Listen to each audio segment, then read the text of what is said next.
August 9th, 2007. Air Moorea Flight 1121, a de Havilland twin otter with 20 people on board, is about to take off on one of the shortest passenger plane routes in the world. The flight will only take 7 minutes, departing from the island of Moorea, bound for Tahiti. This flight runs 40 times a day, and the only crew member on board is one pilot. Shortly after takeoff, the plane is climbing through 350 feet when the pilot retracts his flaps. Without warning, the plane pitches down towards the ocean below. Witnesses on the island are horrified as the plane impacts the water, killing all on board. What happened to turn this short flight so tragic? Was this an avoidable incident? Find out on this episode of Black Box Down. Hello everyone, welcome to Black Box Down. It's Gus and Chris. Hello, Chris. Hello, Gus. You okay there? You sound a little froggy. No, I'm good. No frogs allowed in recordings. Listen, when it comes to amphibians, we already covered that in the last episode with Chalk's Ocean Airways, okay? So get that out of the system now. No amphibians allowed on this episode. Yeah. Before we get into the meat, don't forget, give us a follow on social media, Twitter and Instagram at Black Box Down Pod. Oh, and Facebook too. Can't forget that. We post supplemental images and, links to stuff that maybe you can't quite picture in your head. You'll want to check it out just because the location where this incident took place is absolutely beautiful. I've never been there. Have you ever been to Tahiti, Chris? No, I haven't. But if it's only 7 minutes away. Well, not for us. I know. I'm kidding. From Moorea. So, yeah, I guess Moorea is an island just west of Tahiti. It's a real quick flight between the two of them. The airport on Moorea is like on the northeast corner of the island, and the airport on Tahiti is like on the very west. So it's just a real quick hop from one island to the other.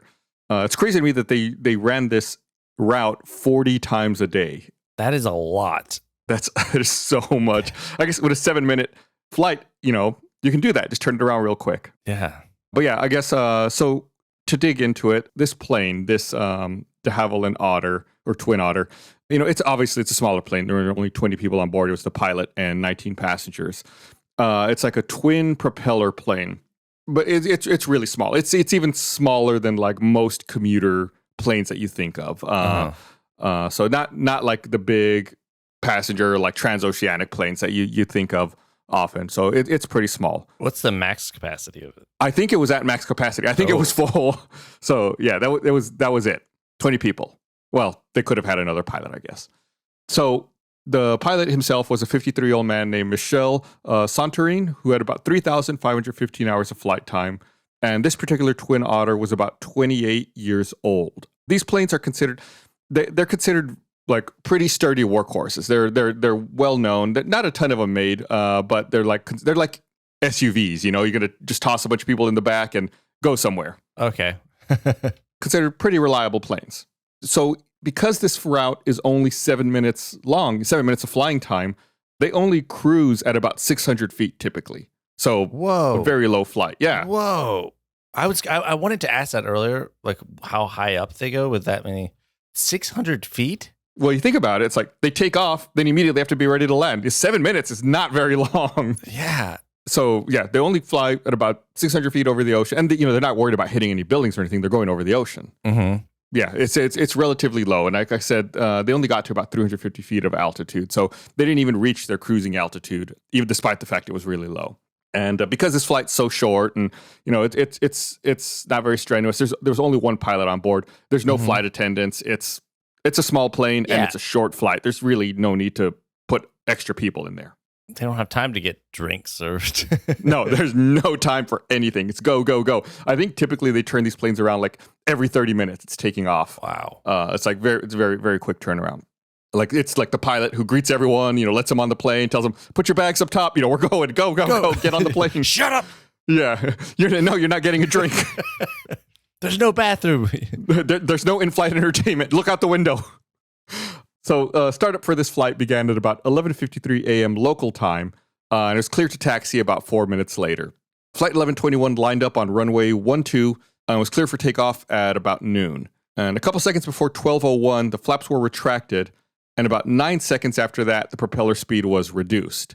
And when this happened, the pilot uttered an expression of surprise, followed by 2 ground proximity warning system sounds. The propeller speed was then increased, and then 4 more ground proximity warnings went off. The plane struck the ocean surface at 12:01 and 20 seconds. So it was only up for a minute? Yeah, from the time the engines were powered up on the runway to the end, to the moment it impacted the ocean was about 68 seconds. Wow. So super quick. The airplane was destroyed upon impact and everyone on board was killed. 14 bodies were recovered during the rescue operation, as well as some airplane debris, including parts of the right main gear and seat cushions were recovered by fishermen and the rescue team. Then several days later, at a depth of 700 meters, a 15th body was recovered during operations to recover the flight recorder, as well as both engines, the instrument panel, the front part of the cockpit, including the engine and flaps control, the flaps jack screws, and the tail section. It was noted when they recovered all this that the rudder and elevator control cables were broken off in their forward parts, and the elevator pitch-up control cable had, in its aft part, a second failure whose appearance was different from that observed on the other failures.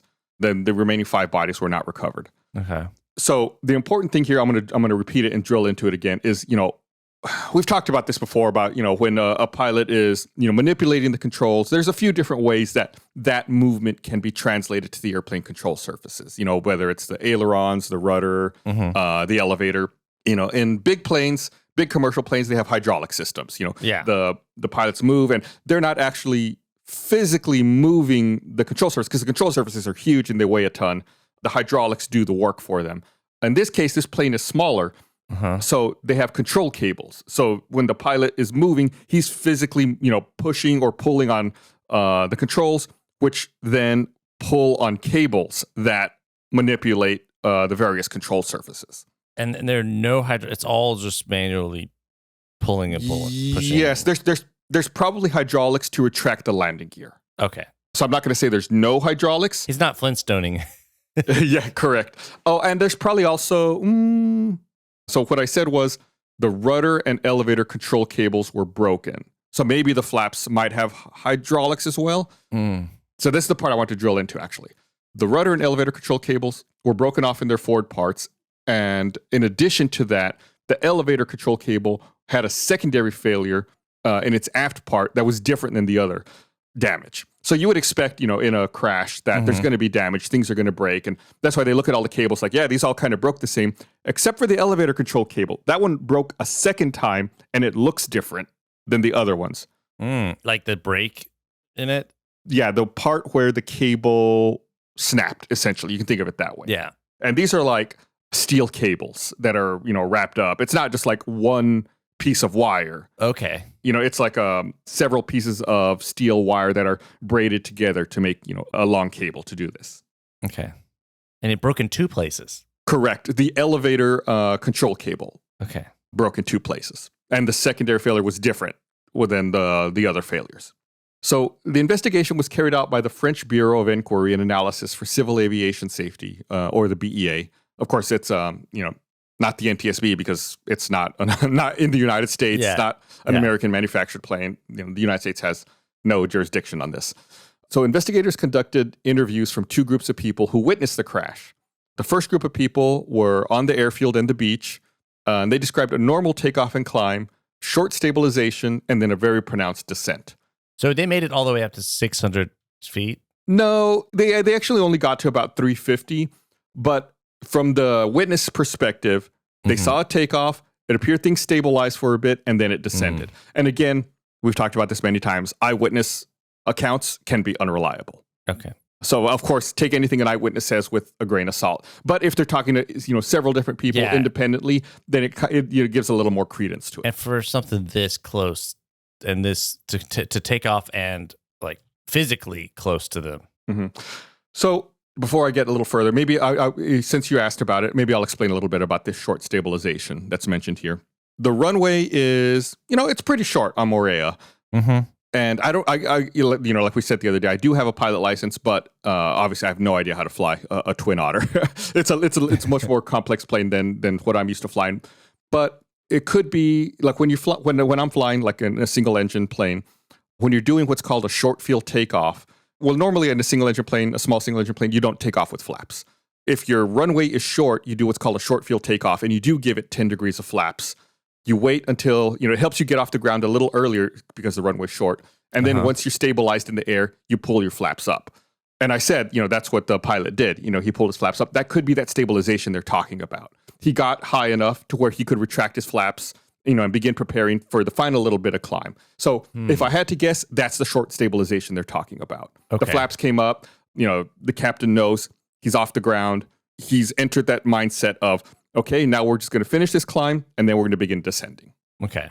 So that's why I don't think that they reached their cruising altitude. It's just kind of like going through the motions of taking off, and he kind of like reached he climbed the high peak and then was going to kind of slowly go up and then down. Right, exactly.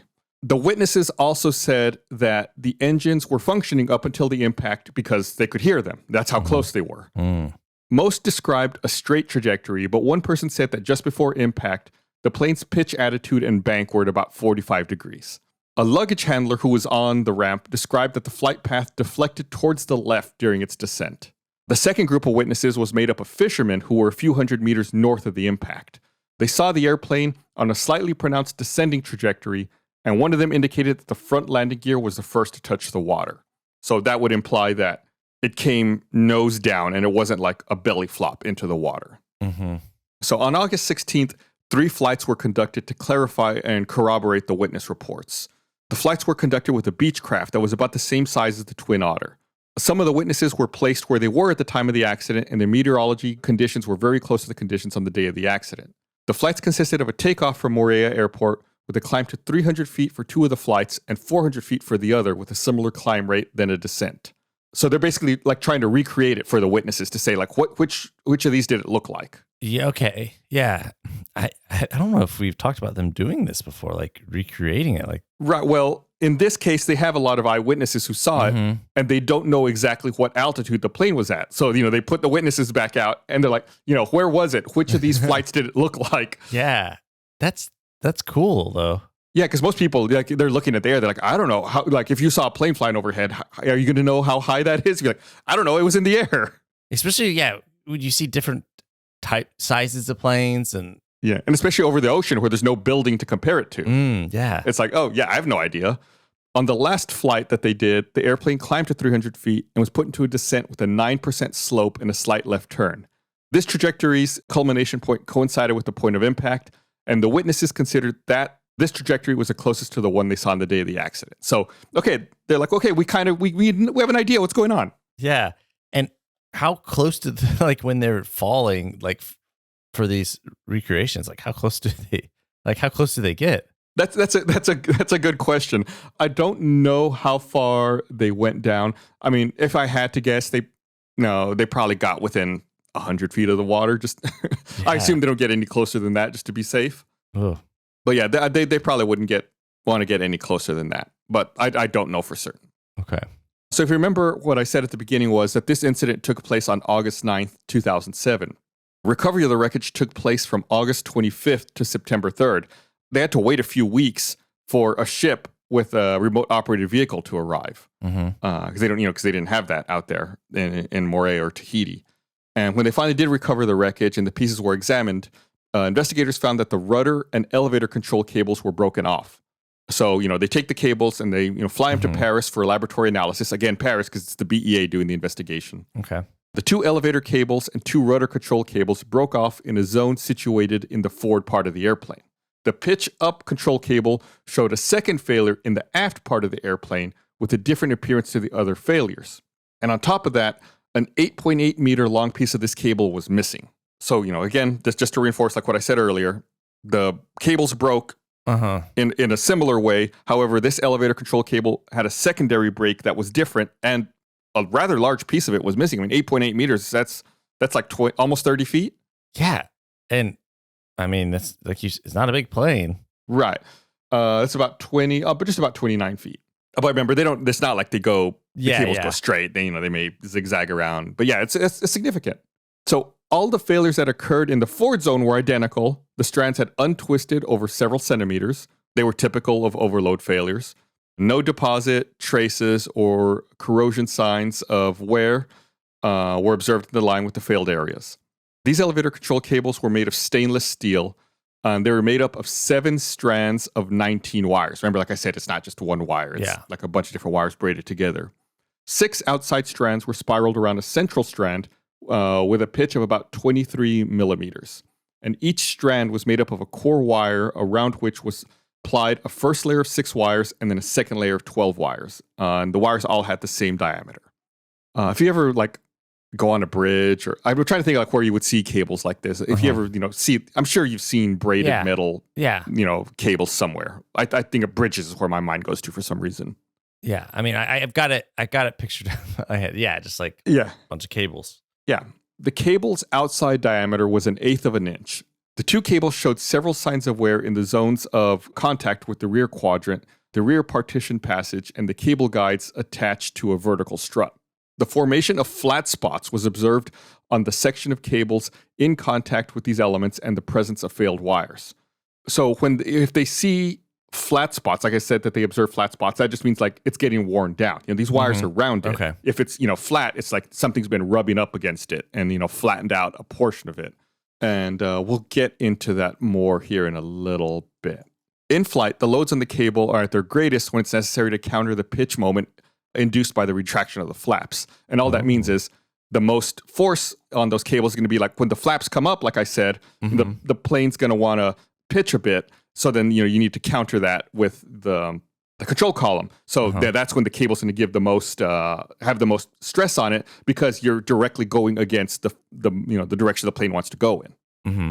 And just to be clear, like when you retract your flaps, the plane, you're going to lose a little bit of lift, so the nose is going to go down a bit. So the pilot would have to pull back on the control column, and that's why the plane wants to go down. You pull back; it's going in the opposite direction. That's the most stress on that cable. Yeah. Okay. The wear on the cable where it failed was due to its chafing on the polyamide bush located in the cable guide. This wear was significant due to the structure of the cable. It had affected all of the strands except the central strand, which had led to the failure or the almost total reduction in the cross-section of 72 out of the 132 wires that made up the cable. So what it's saying is it had affected all the strands except for that central one that everything was wrapped around. Mm-hmm. So it was significantly weakened. The wear did not, however, make it possible to explain the failure of the cable when the flaps were retracted on initial climb. The first tests, in fact, showed that the residual resistance of a cable with this wear rate was markedly higher than the loads encountered in flight. So what they're saying is that even though this cable was, it had experienced wear and was weaker, it should have been fine. Right. The forces that it experienced shouldn't have caused it to fail. And additional tensile tests showed that the presence of a worn area modified the behavior of the cable. It both reduced the failure stress of the first strands as well as the elongation of the cable, and by modifying the load distribution in the strands, it tended to dissociate their failures as well as that of the wires. These tests, since they were limited to the objective set by the investigation, did not make it possible to establish a law for the failure of a worn cable. So they can't definitively say exactly when it would break, but they knew that there was not enough stress here to have caused it. Yeah. They did, however, clarify the previous results by showing that for a cable with average wear, the failure stress of the first strands remains greater than the maximum in-service load specified for certification and further than in-flight loads. Only in the case of an almost complete wear-through can an in-flight failure of the cable occur. So, again, they're really stressing. The cable was worn. It was not, at 100%, but it should still have been able to withstand the maximum loads that it would have been exposed to. Yeah. In planes, there's a speed at which you don't want to go any faster if it's not like a perfectly calm day. Like there's a speed at which you don't go past, because if like you get hit with a gust of wind and you have to like go maximum deflection against it, you're overstressing the airplane. Okay. And that's what they're talking about, like maximum in-service loads. It's very similar to that, where it's like, under worst case scenario, this is the most amount of stress that it would be exposed to. Was it windy that day at all? They weren't in. They were still taking off. They weren't, at their maximum speed yet. Mm-hmm. So you really wouldn't worry about that being the case here. I'm just trying to set what they're talking about here, like give a little bit of context to it. You've heard me talk about how much I love Native. The thoughtful formulation behind all their products is something I've always loved, because they understand it's not just what's on the inside that counts, but also the outside. That's why Native is releasing their deodorant that I know and love in new improved plastic-free packaging. Native's doing their part to help our Earth with their new 100% plastic-free recyclable packaging. When you buy Native's new plastic-free recycled package deodorant, you're saving 37 grams of plastic. Native is also a proud partner of 1% for the Planet and are committing 1% of their plastic-free deodorant sales to environmental nonprofits. Just like all of Native's other deodorants, their plastic-free deodorant is aluminum and paraben-free, kills odor-causing bacteria, and has 24-hour odor protection to keep you feeling and smelling fresh. With Native, choose from 10 scents, including their classic coconut and vanilla, sensitive formulas that are formulated without baking soda, and even unscented. So ready to try plastic-free deodorant? Go to nativedeo.com/blackboxdown or use promo code blackboxdown at checkout and get 20% off your first order. That's native and the letter D, the letter E, the letter O.com/blackboxdown. Use promo code blackboxdown at checkout for 20% off your first order. Go check it out. From cringing at the pump to getting an eye-popping check at your favorite restaurant, inflation is hitting us all where it hurts, and it really hurts. That's why I think you should be using Upside. Upside is an incredible app for anyone who buys gas, groceries, or dines out. With every purchase, you can earn back cash thanks to Upside. You can use it, like I said, at the gas pump. I know you probably get gas, food. You're definitely getting food, right? Upside is not too good to be true. It really works. It's a no-brainer. To get started, download the free Upside app. Use promo code BLACKBOX. Get $5 or more cash back on your first purchase of $10 or more. Next, claim an offer for whatever you're buying on Upside. Check in at the business, pay as usual with a credit or debit card, and get paid. In comparison to credit card rewards or loyalty programs, you can earn 3 times more cash back with Upside. Upside users are earning more than $1 million every week. Don't you want some of that? That's probably why they have a 4.8 star rating on the App Store. So download the free Upside app. Use promo code BLACKBOX to get $5 or more cash back on your first purchase of $10 or more. That's $5 or more cash back on your first purchase of $10 or more using promo code BLACKBOX. Do you ever find yourself awake in the middle of the night reading real-life stories that make your skin crawl? The creepy history behind Victorian nursery rhymes or tales of sleep paralysis demons? Perhaps you've seen the haunting images of corpses on Mount Everest, read the last meal requests of death row prisoners, or experimented with seances and spirit boards. If you've ever wondered, hey, what the heck exactly is necrocannibalism, then 30 Morbid Minutes is the new podcast for you. Hosted by Elise Willems and Jessica Vasami, each episode investigates a new topic, ranging from the macabre to morbid to downright creepy, sourced straight from history and the headlines of today. Subscribe now on Spotify, Apple Podcasts, or wherever you listen to podcasts. New episodes every Tuesday and on Mondays for Rooster Teeth First members. So the malfunction occurred at the top of the initial climb when they were passing through 350 feet, when the pilot retracted the flaps and then adjusted the engine parameters. While he was adjusting the parameters with his right hand, he was holding the wheel with his left hand while pulling back to counter the pitch down moment and stabilize the airplane on its flight path. Like I said, when he retracts the flaps, the plane's going to want to pitch down. So with his left hand, he was holding the controls to kind of hold the plane steady. It was only at the end of this process, which lasted 9 seconds, that he would adjust the trim. We've talked about trim before. It's like you adjust it that way. You don't have to he didn't have to constantly keep giving it that pressure to keep the nose up. Yeah. It should be noted that the pilot was applying the procedure recommended by the manufacturer. So he's doing things by the book. The pilot was suddenly confronted with an event never encountered during repetitive flights and which he had apparently never heard mentioned. During the adjustment of the parameters, the control column moved freely in pitch as a result of the failure of the elevator control cable, and the airplane started to dive. So, like like when the cable snapped, he could tell it was loose, like pushing forward or pulling back on the column was like it was freely moving around. Like he didn't have pressure because he wasn't like actually moving the cables. It was just like wiggling around. Correct, exactly. And then, when that happened, the plane started to dive. Yeah. They got this from the recovery of the, like, how did they know exactly this happened? Yes. Right? So eventually, when they did recover the flight, they recovered the black boxes from the plane. They were able to look at that. If I remember right, I don't think that this plane was mandated to have black boxes. I'm going off memory here, but I think they had it anyway in this plane. At that, and some of this, of course, there's also speculation. That's what I was wondering, is like how much of this is speculation versus Yeah. So, like, when saying the control column move freely in pitch, they don't, they wouldn't be able to know that for certain, but that's what's going to happen when the cable snaps. You know how these reports go. They don't like speculating. So, if they say something that's like with certainty that this is what happened. Yeah.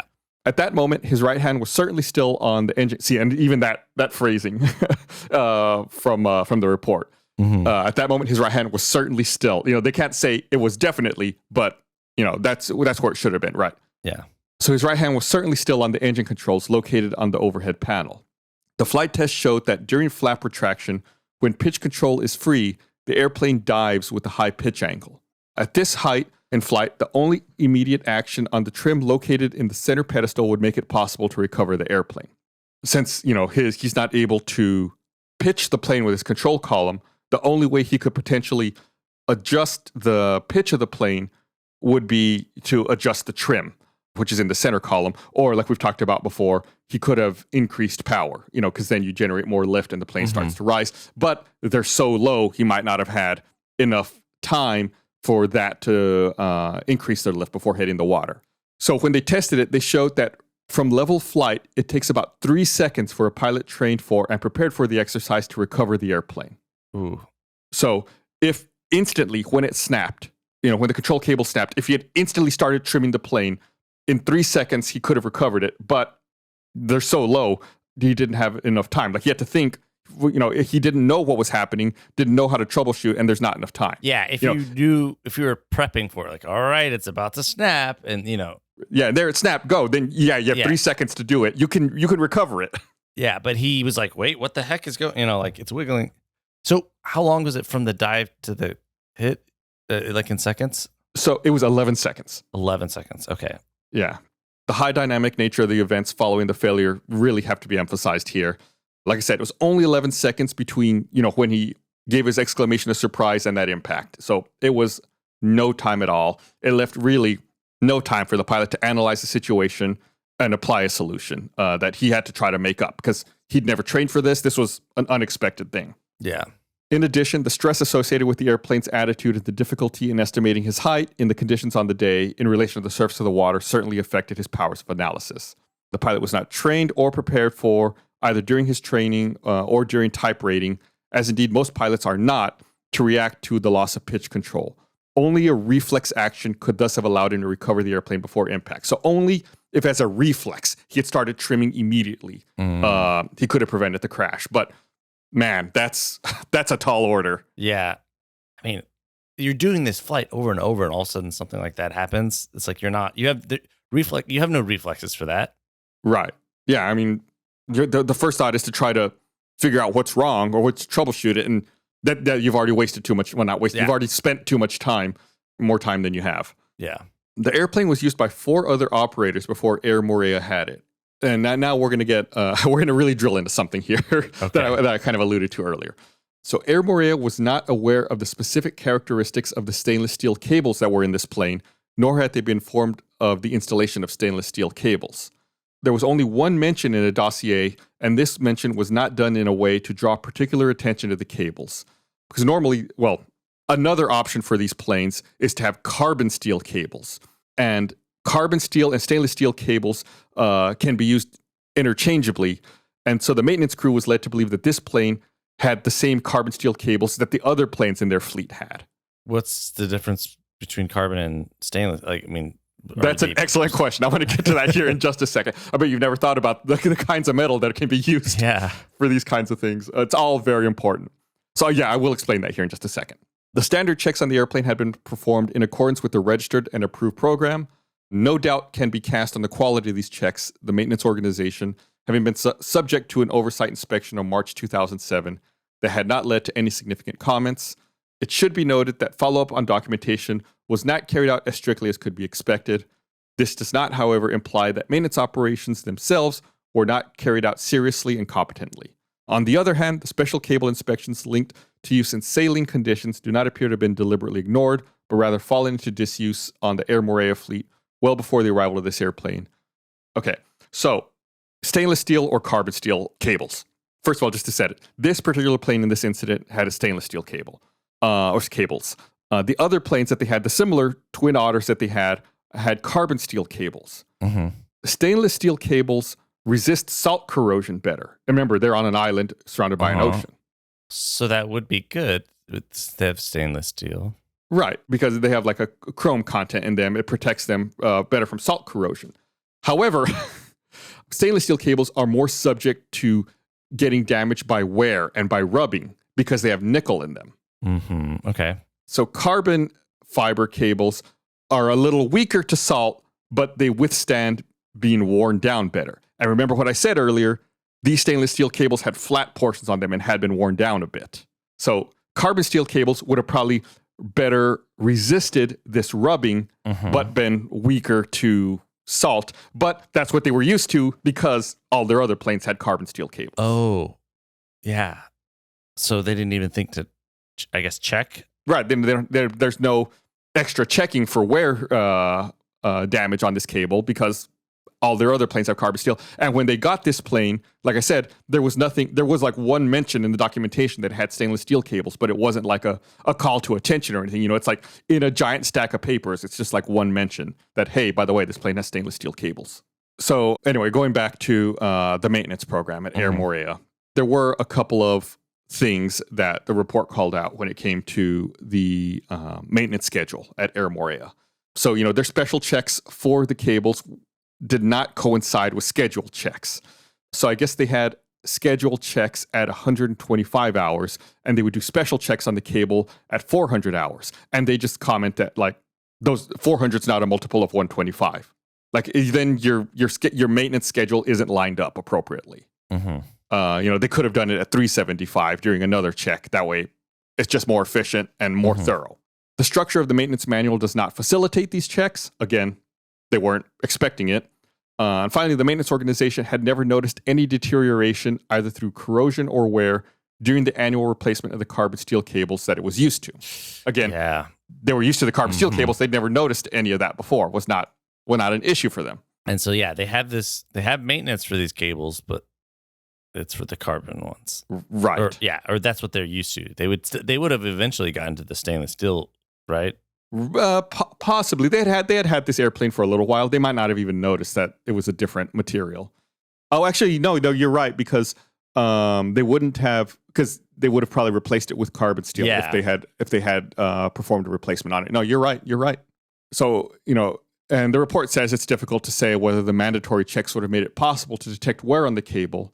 In fact, this wear is very difficult to detect on an installed cable, especially if one has not previously been confronted with this phenomenon. Oh, because they wouldn't know what the normal looked like. They would just be like, it looks like steel cables to me. Yeah. Right. They'd never seen this before. It was a new thing. And it should be noted that the special checks are only planned by the manufacturer in the case of use in a saline atmosphere, which means that they're intended to detect a deterioration of the cable linked to the atmosphere. So again, even their checks were related to to corrosion from salt in the air. However, nothing establishes a link between the wear noted on the cables on this aircraft to use in a saline environment, so that this wear would apparently have been identical in a terrestrial use for which a special checks not performed by Air Moorea would not have been required. So again, they were kind of getting set up for failure here. There is one other thing here that we need to get to. So remember, I kept saying that the forces that the pilot would have put on the cable weren't enough to have broken it? Yeah. We're going to dig into that now. Yeah, I was like, that was like the thing that we never solved that. Yeah. So, we've just been talking about wear on the cable being weakened, but we did make it a point to mention that the forces experienced in flight should not have been enough to snap this cable. So, what caused the cable to actually fail?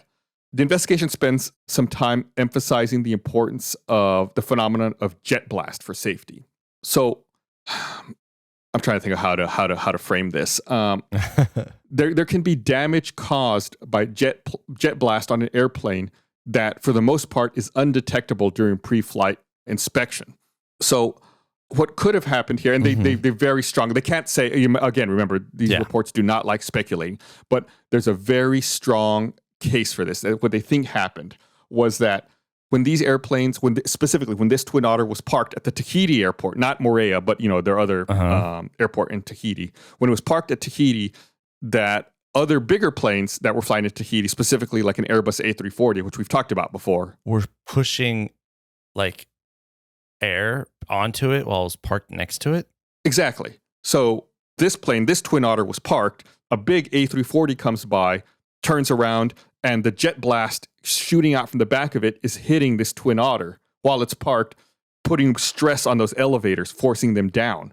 Because they would put like a lock on those Twin Otters when they're parked so that the wind doesn't pick them up into the air. So it forces the elevators into like a down position. So when the jet wash hit them, it was putting a ton of stress on them, pushing them down.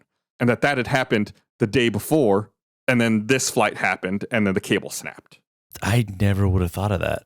Yeah, and it's really frustrating because at the Tahiti airport, there had been they have like these structures, like walls that they put up to block and deflect that jet blast so it doesn't hit other planes. The Tahiti airport was like kind of tight. It was difficult to move around. So they had removed those walls that blocked the jet blast. Yeah. And so when the A340 came out and was taxiing and doing its run up and ran its engines up, the jet blast hit this Twin Otter, causing extra stress on the elevator, really stressing it to the point where it became really weak, which is why it had been deteriorated and was weak enough where the forces in flight were able to cause it to snap. And is this something that happened a lot over time, or was this like this specific time the day before is what caused it? You know what I mean? It had probably happened multiple times and caused it to get weaker and weaker. But looking at the timeline, they specifically know that the night before, while it was parked, an A340 had come, taxied up behind it, and that the jet blast had hit this plane. So they were like, it was that taxiing. Again, they don't like speculating, but they say it was most likely that plane and that jet blast that it finally did the last little bit of damage to it. I don't know if you've seen any of those videos of people who are like near jets when they're taking off and they're like watching and someone's like holding onto a fence and then they just like they end up being parallel with the ground, trying to like because the air is so strong, and then they fly off because they can't hold it. Yeah, it's intense. I mean, I'll see if I can find some videos like that to put on our social media, or even like luggage carts going behind a plane. Yeah, and they just get whooshed away. Yeah, I think there was in one of the it's either in one of the movies or one of the episodes of Jackass. They throw a football up into the jet blast and like have it hit people, and I mean that's scary to see how strong that that blast is, and how much damage it could do. So yeah, that's it. That was like kind of the missing piece in this incident. Yeah, that kind of brought it all together. How long have those walls been? They took the walls down. I think they had been down for a little while. I want to say they had, I'm going off memory here. I want to say that they had removed it like a year and a half or 2 years before this incident. Dang. They're like, what are these? What are they allowed? Why would they build walls to protect and then I mean, I get they're like, oh, it's crowded. Let's get rid of those walls. What do they even do? Well, I'm sure, I'm sure they know what they do. It's just like, but for a matter of convenience for planes taxiing around to have enough space. Yeah, but if they, well, it's easy. Like if you look at it and you think like, oh, that was just there, as a courtesy, that's just there so that it's not a urinal. Yeah. It's not. But yeah, I mean, that's definitely not great. Obviously people died because of this. Yeah. What could have been avoided, even though these cables were weakened, it was this jet blast that most likely put it over the edge. These people would all be alive if it wasn't for that. Yeah. So we're going to go ahead and talk about the findings in the report here. After a normal takeoff, the flaps were retracted at about 350 feet. The pilot then lost pitch control of the airplane, which adopted a steep nose-down attitude. The failure of the elevator control cable led to a loss of airplane pitch control. The certification regulations specify that the airplane be recoverable in case of a failure of an elevator control cable. However, pilots are neither prepared for this situation during training nor trained to deal with it. So you can even see it. The certifications say that even if that cable breaks like it did, the plane should be recoverable, but no one trains for it. But now if you're ever in this situation, Chris, just trim the plane. What? A haircut? So the elevator control cables were made of stainless steel and had been installed on March 11th, 2005.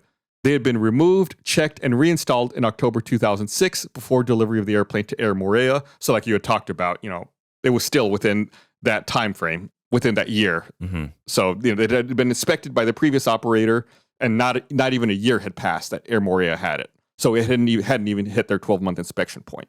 The airplane had flown 6,260 cycles for 1,100 flying hours since the installation of the new cables, of which 5,150 cycles or 841 flying hours was with Air Moorea.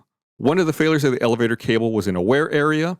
The failure in the aft part of the pitch-up cable was different from the other failures observed on the cables.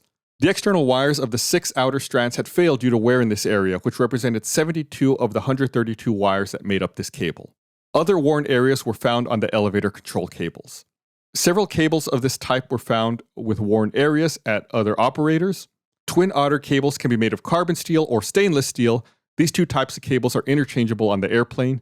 Their inspection and replacement programs are the same, although their behavior is different.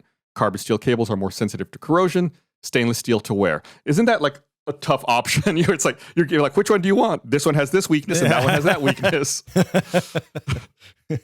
The checks required by the manufacturer are based on the number of flying hours performed or on the calendar and not a number of cycles. I was about to say flying hours. Well, this thing has basically none. Like, I mean, you said how many flights per day? 40? Right, 40 flights a day is 7 minutes, right? Yeah. So, and we've talked about this before, about how important it is to deal with maintenance on a cycle schedule when you're dealing with very short flights like this. Because it's going through numerous takeoffs and landings, like numerous amounts of stress on the frame that, is not reflected in the number of flight hours. And those are way more, like, I would imagine, worse for the wear and tear. It's like your car, you drive short distances, starting and stopping around town versus just a long drive. It's like you're more likely, that's what really wears your car down. Yeah, or like if you only drive 10 miles a day, but you're taking, you're going a quarter mile every time, turning your car off and turning it back on. Like you're starting and stopping your car, for every single leg, or like 80 times a day for that. Yeah, you're going to wear your starter out. Their inspection rhythm was well adapted for corrosion, which is what they expected out there, on an island, but it was not adapted for wear. Yeah. I wonder if the wear of the wires, could the jet blast been enough to break the cable even if it wasn't worn, or is it those two combined 100? Like that definitely. Oh yeah, it was combined. It was I can't say that for certain. I'm not like a metallurgist, but from what I would speculate, yes, it was a combination. I don't think the jet blast alone would have been enough to do that. It may have provided stress on it, but I don't think it would have failed it necessarily. Yeah. Okay. But I don't think they talk about that. I don't think they say that in the report. I just want to clarify that. The failure of the pitch-up cable in the area with 50% wear cannot be explained only by the loads on the elevator control during operations. An external phenomenon, most likely jet blast, caused the failure of several strands in the worn area. The final strands failed as a result of the in-flight loads on the elevator control. So again, they're kind of like saying it was these two things put together. The failure of the first strands was accompanied by a stretching of the cable that moved the elevator to its mechanical stop. The last strands failed due to the in-flight loads on the elevator control. The process of cable failure occurred over a short period of time. No signs of fatigue appeared on the failed wires. So that's all the findings we have. And of course, we'll go on to the causes. The accident was caused by the loss of airplane pitch control following the failure at a low height of the elevator pitch-up control cable at the time the flaps were retracted. This failure was due to the following series of phenomena: significant wear on the cable in line with the cable guide, an external phenomenon, most likely jet blast, which caused the failure of several strands, the failure of the last strand or strands under in-flight loads on the elevator control system. And then they have like some factors that may have contributed to the accident, including the absence of information and training for pilots on loss of pitch control, the operator's failure to carry out some special instructions, the failure by the manufacturer and the airworthiness authority to fully take into account the wear phenomenon, the failure by the airworthiness authorities, airport authorities, and operators to fully take into account the risks associated with jet blast, and the rules for replacement of stainless steel cables on a calendar basis without taking into account the activity of the airplane in relation to this type of operation. So that's the kind of thing you were talking about, where they just set a date on the calendar instead of looking at the cycles. And then finally, we have a couple of recommendations they came up with here.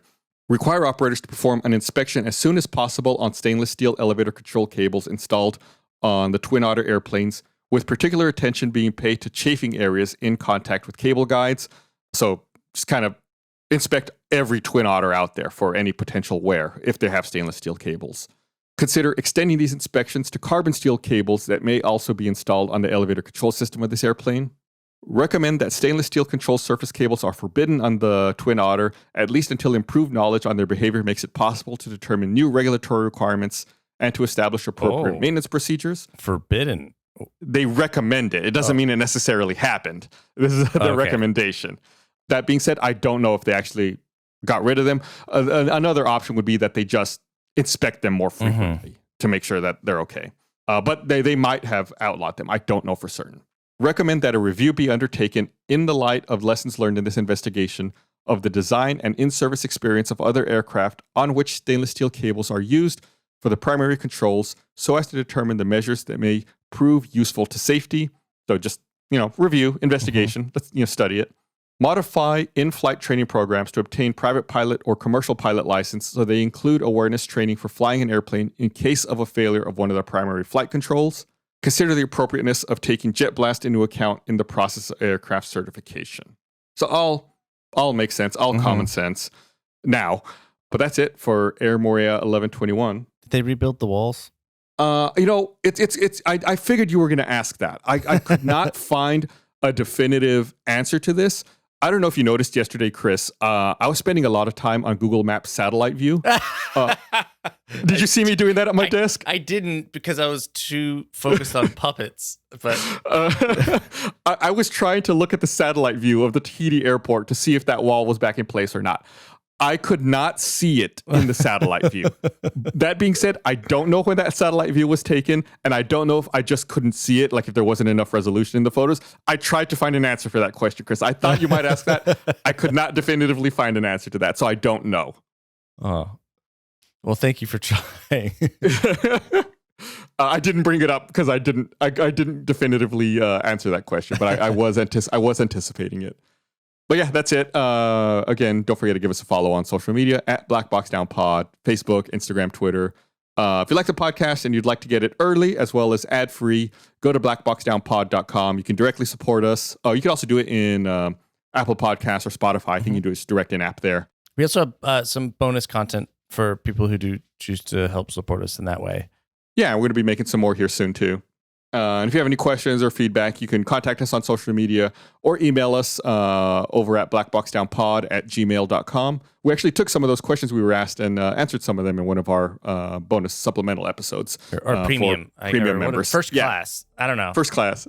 Yeah. If you're not paying for the first class experience, then you're a ramp rat. That's what one of the suggestions was, right? Yeah. One of the listeners suggested that our audience be called ramp rats, and I thought that was funny. All right, but that's it. We'll be back next week with another episode. Thanks for listening.